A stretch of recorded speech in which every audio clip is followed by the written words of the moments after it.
Halo rekan-rekan sekalian, ketemu lagi bersama kami di sini di dalam catatan enrichment bersama saya Francis.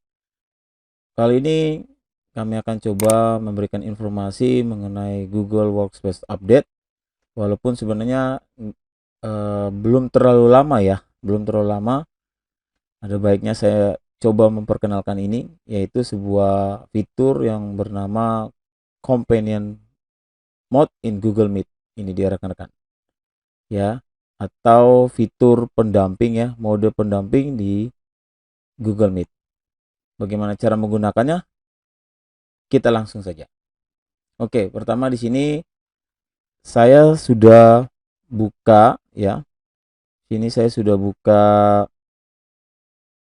Google Meet ya. Nah, kebetulan di sini yang namanya Francis Sarimul ini sebagai host di dalam meeting ini, dan kebetulan sudah ada peserta ya. Ada satu peserta lagi di sini yang namanya catatan enrichment. Nah, di sini catatan enrichment dia berfungsi sebagai peserta ya, dia sebagai peserta yang ada di rumah. Ya, jadi companion mode ini atau mode pendamping ini sangat fitur yang sangat berguna, yang powerful pada saat kita menggunakan pembelajaran ya, atau apapun itu yang namanya pertemuan secara hybrid. Ya, jadi sangat bermanfaat ini ya. Diperuntukkan pada saat hybrid learning ya. Nah, di sini catatan enrichment di sini dia sebagai peserta yang ada di rumah dan mungkin ada peserta-peserta yang lainnya. Nah, di sini saya mau tunjukkan bahwa fungsi daripada fitur pendamping ini atau companion mode ini, di mana pada saat saat saya ada di satu ruangan tertentu dan pada saat membawakan materi buat peserta yang ada di rumah itu tidak masalah, ya kan? Yang jadi masalah pada saat saya coba membawa materi dan di dalam ruangan yang sama ternyata ada rekan saya, satu atau dua orang atau beberapa rekan saya satu ruangan dengan saya dan sedang mengikuti meeting yang sama walaupun mereka hanya menyimak. Itu kan kalau dalam ruangan yang sama bisa terjadi namanya noise atau feedback ya, suara yang mendengung. Rekan-rekan mungkin mengalami itu. Nah, fitur companion mode ini disitulah fungsinya sangat berguna, sangat bermanfaat, di mana dia akan menghindari yang namanya noise tersebut tadi ya, suara bising ya. Contohnya di sini saya coba masuk ya sebagai peserta lain, saya copy join. Oke, nah rekan-rekan perhatikan di sini saya eh, sebagai host dan kebetulan ada rekan saya yang masuk ya, dia sebagai pendamping di sini. Nah, waktu dia join menggunakan kode yang saya kasih, dia masuk. Di sini kita jangan masuk kalau mau sebagai pendamping menggunakan companion mode itu, bukan join seperti biasa, tapi kita join menggunakan ini, fitur ini. Ask to use companion mode ya. Kita menggunakan fitur mode pendamping ini ya, tinggal kita. Nah, jadi peserta yang teman saya yang ada dalam ruangan yang sama dengan saya, mungkin dia mau menjadi pendamping saya di situ ya, atau saya sendiri contohnya pakai account yang sama atau account yang berbeda, saya tinggal klik fitur ini aja, companion mode ini. Saya klik. Oke, di sini ya, karena saya sebagai host ya, Francis sebagai host, saya harus admit dulu. Oke. Nah, di sini rekan-rekan perhatikan.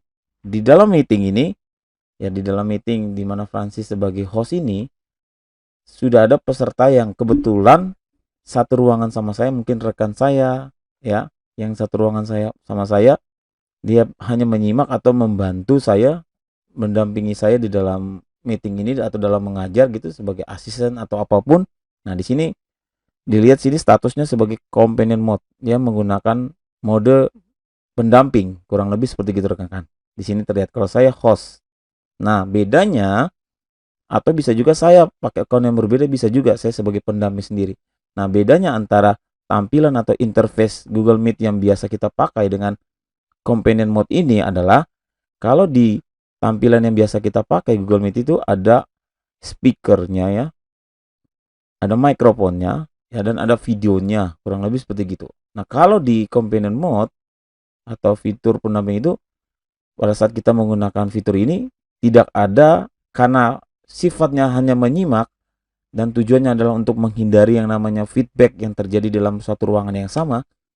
Ya, dia sebagai peserta di dalam meeting ini betul hadir, tapi dia tidak punya fitur mikrofon ataupun video di sini. Makanya di sini tidak tampak ya, tidak nampak, tidak tampil ya, videonya tidak display di sini. Hanya ada namanya di sini di tampilan partisipan, tapi tidak ada videonya. Karena di tampilan using menggunakan companion mode ini, fitur mikrofon sama fitur video call itu tidak ada.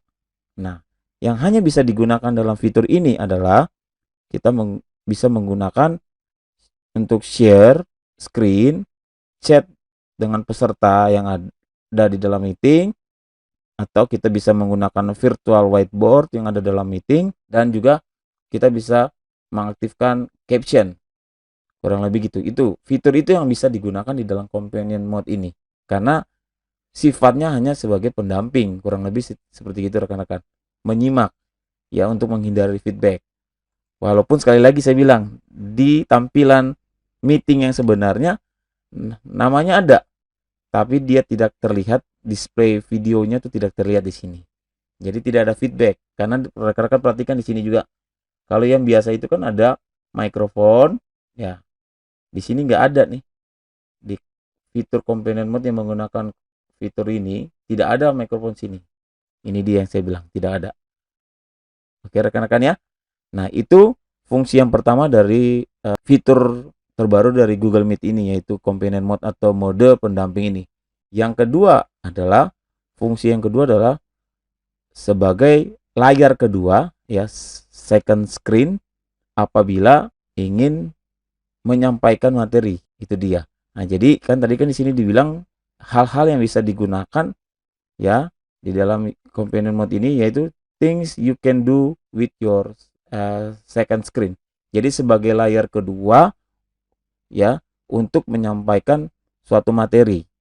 Itu fungsi daripada companion mode ini. Jadi pada kita sebagai peserta yang menggunakan ini fitur ini, atau saya yang menggunakan fitur ini dengan account saya yang sama atau account yang berbeda, saya bisa jadikan ini sebagai layar kedua saya untuk menampilkan, untuk sharing presentasi saya atau materi saya. Saya tinggal klik, contoh, tab, saya share. Jadi ini sebagai layar kedua saya. Tinggal saya lihat di tampilan utamanya, ini sudah terlihat. Itu dia rekan-rekan. Berfungsi sebagai layar kedua untuk menyampaikan suatu materi. Nah kalau jadi di tampilan companion hanya ini aja nih, tidak ada peserta atau apapun ya. Kita hanya bisa lihat partisipan di sini, tapi kita tidak bisa melihat orangnya, hanya tampilan karena sebagai layar kedua. Oke, itu fungsi yang kedua. Fungsi yang ketiga, dia hanya sebagai sharing presentasi. Kita hanya untuk menampilkan presentasi tanpa, ingat sekali lagi rekan, tanpa harus sebagai user di dalam meeting ini. Jadi tidak ada di meeting ini ya. Jadi kita tidak perlu masuk sebagai user atau sebagai partisipan di dalam meeting ini. Fitur yang hanya untuk menyampaikan atau sharing presentasi tanpa harus join sebagai peserta. Itu rekan-rekan. Gimana caranya? Ini yang fungsi yang ketiga. Nah, di sini oke, saya di sini berarti keluar dulu rekan-rekan. Keluar dulu dari sini. Oke.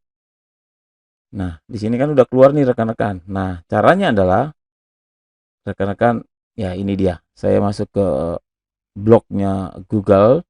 Rekan-rekan perhatikan di sini saya kasih tunjuk. Nah, kita menggunakan ini, sintak ini ya. Kita menggunakan link ini. g.co/present ini. Kalau seandainya teman kita yang hanya berfungsi sebagai orang yang akan mempresentasikan tanpa dia harus masuk ke dalam meeting, ke dalam Google Meet, kita kasih dia link ini. Atau kita sendiri juga bisa kalau seandainya kita mau pakai di dalam menggunakan account yang sama tetapi beda tab. Nah, kita tinggal pakai ini. Oke, link ini g.co/present. Oke, rekan-rekan perhatikan. Nah, tampilannya gini rekan-rekan, beda. Bagikan layar Anda melalui pendamping. Oke. Setelah itu kita tinggal masukkan kode yang ini. Ya, kode meetingnya kita masuk. Oke, kita masukin kodenya. Setelah itu join.